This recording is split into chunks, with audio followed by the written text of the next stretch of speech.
नमस्कार दोस्तों। आरआरबी यानी रेलवे भर्ती बोर्ड के द्वारा असिस्टेंट लोको पायलट एएलपी के कुल 9970 पदों पर भर्ती निकाली गई है और इसका ऑनलाइन आवेदन भी 12 अप्रैल से स्टार्ट हो गया है।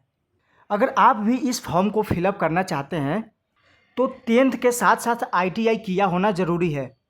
अगर आपने भी 10th के साथ आईटीआई कर रखा है तो आप इस फॉर्म को फिलअप कर सकते हैं।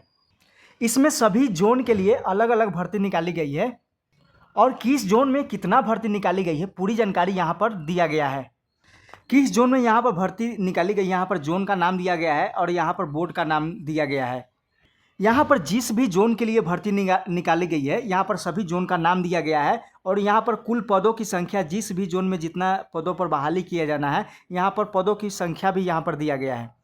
जैसे कि यहाँ पर दिया गया है कलकत्ता बोर्ड। कलकत्ता बोर्ड के अंतर्गत 2 जोन आते हैं, एक तो आता है दक्षिण पूर्व रेलवे और एक आता है पूर्व रेलवे।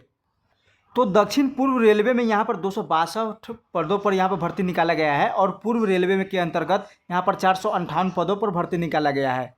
और भी बोर्डों का नाम यहाँ पर दिया गया है, जैसे कि मालदा है, मुंबई है, मुजफ्फरपुर है, पटना है। पटना में पटना बोर्ड के अंतर्गत जो जोन आता है पूर्व मध्य रेलवे आता है और यहाँ पर इस बोर्ड के अंतर्गत इस जोन में यहाँ पर 33 पदों की बहाली दिया गया है, यानी इस जोन के अंतर्गत 33 पदों पर बहाली किया जाना है। तो यहाँ पर जिस भी बोर्ड के अंतर्गत जिस भी जोन के लिए यहाँ पर बहाली किया जाना है यहाँ पर सभी जोन और बोर्ड का नाम दिया गया है और कितना पदों पर बहाली किया जाना है यहाँ पर सभी जानकारी डिटेल्स में दिया गया है। आप किस जोन के लिए फॉर्म को फिलअप करना चाहते हैं आप यहाँ से चेकआउट कर लेंगे। तो यहाँ पर क्वालिफिकेशन की बात कर ले, अगर आप भी असिस्टेंट लोको पायलट यानी एएलपी के लिए आप फॉर्म को फिलअप करना चाहते हैं तो सबसे पहले आपको 10th के साथ साथ आईटीआई होना ज़रूरी है, तभी आप इस फॉर्म को फिलअप कर सकते हैं। आईटीआई आपको किसी भी एनसीवीटी या एससीवीटी मान्यता प्राप्त संस्थान से किया होना चाहिए और आपने आईटीआई के अंतर्गत जैसे कि बहुत सारा ट्रेड होता है, जैसे कि यहाँ पर फिटर, इलेक्ट्रीशियन, इंस्ट्रूमेंट मैकेनिक और यहाँ पर maintenance mechanic, radio electronics mechanic, motor वाहन वायरमैन, ट्रैक्टर मैकेनिक, आर्मेचर, इन सभी ट्रेड से अगर आपने आईटीआई कर रखा है तो आप इस फॉर्म को भरने के लिए एलिजिबल है और इस फॉर्म को आप भर सकते हैं, फिलअप कर सकते हैं। उसके साथ साथ अगर आपने 10th के साथ साथ डिप्लोमा कर रखा है, जैसे कि मैकेनिकल और इलेक्ट्रिकल, इलेक्ट्रॉनिक्स और ऑटोमोबाइल में अगर आपने 3 वर्षीय डिप्लोमा कर रखा है तो आप इस फॉर्म को फिलअप कर सकते हैं। अगर आपने इलेक्ट्रिकल, मैकेनिक, इलेक्ट्रॉनिक्स और ऑटोमोबाइल में अगर आपने बीटेक भी कर रखा है तो आप इस फॉर्म को भरने के लिए एलिजिबल है और इस फॉर्म को आप फिलअप कर सकते हैं।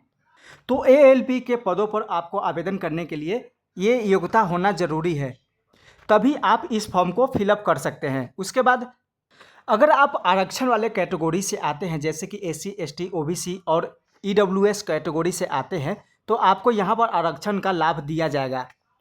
रेलवे भर्ती बोर्ड के द्वारा जितने भी आरक्षण दिया जाता है यहाँ पर सभी आरक्षण का लाभ आप लोगों को यहाँ पर सभी कैटेगरी के हिसाब से यहाँ पर लागू है और आपको दिया जाएगा। भर्ती का प्रक्रिया किस प्रकार से होने वाला है, सबसे पहले आपको ऑनलाइन के माध्यम से आवेदन करना पड़ेगा। उसके पहला चरण में आपको CBT 1 लिया जाएगा, उसके बाद CBT 2 लिया जाएगा, उसके बाद आपको कंप्यूटर आधारित योग्यता परीक्षा CBT लिया जाएगा, उसके बाद आपको डॉक्यूमेंट वेरिफिकेशन यानी DV लिया जाएगा, उसके बाद आपको मेडिकल के लिए बुलाया जाएगा। तो इस प्रकार से इसका भर्ती का जो प्रोसेस है इस प्रकार होने वाला है। परीक्षा शुल्क के तौर पर अगर आप जनरल और ओबीसी कैटेगरी से आते हैं तो यहाँ पर आपको 5 रुपये का चार्ज देना पड़ेगा। अगर आप SC ST कैटेगरी से आते हैं तो आपको यहाँ पर 250 रुपये का चार्ज परीक्षा शुल्क के तौर पर आपको यहाँ पर पे करना पड़ेगा। उसके बाद हम उम्र सीमा की बात कर लें तो इस फॉर्म को फिलअप करने के लिए न्यूनतम उम्र 18 वर्ष रखा गया है और अधिकतम उम्र 30 वर्ष रखा गया है। अगर आप भी 18 से लेकर के 30 वर्ष के बीच में हैं तो आप इस फॉर्म को फिलअप कर सकते हैं। उसके बाद यहाँ पर उम्र सीमा में यहाँ पर छूट भी दिया जाएगा, जैसे कि अगर आप अनुसूचित जाति और अनुसूचित जनजाति से आते हैं तो आपको यहाँ पर 5 वर्ष का छूट दिया जाएगा और उसके बाद अगर आप ओबीसी कैटेगरी से आते हैं तो यहाँ पर आपको 3 वर्ष का उम्र में छूट दिया जाएगा। यहाँ पर ऑनलाइन आवेदन करने का जो तिथि रखा गया था यहाँ पर 12/4 से इसका ऑनलाइन आवेदन स्टार्ट हो गया है और अंतिम तिथि है 11/5/2025 तक। आप इस फॉर्म को 11/5/2025 तक इस फॉर्म को आप फिलअप कर सकते हैं। अगर आप भी इस फॉर्म को फिलअप करना चाहते हैं तो जल्द से जल्द इस फॉर्म को फिलअप ज़रूर कर लें। इस भर्ती से संबंधित और भी कोई जानकारी को आप प्राप्त करना चाहते हैं तो इंडियन रेलवे का जो ऑफिशियल वेबसाइट है, आप इस पर जा करके और सर्च करके आप यहाँ से नोटिस को डाउनलोड करके आप चेकआउट कर सकते हैं। अगर वीडियो अच्छा लगा हो तो वीडियो को लाइक और वीडियो को अपने दोस्तों के साथ शेयर ज़रूर कर दें। और आपने अभी तक चैनल को सब्सक्राइब नहीं किए हैं तो चैनल को सब्सक्राइब जरूर कर ले, ताकि इस तरह के जो भी इन्फॉर्मेशन दे तो सबसे पहले आप तक पहुंच सके। बस आज के लिए इतना ही, फिर मिलेंगे एक नई जानकारी एक नई अपडेट के साथ। धन्यवाद।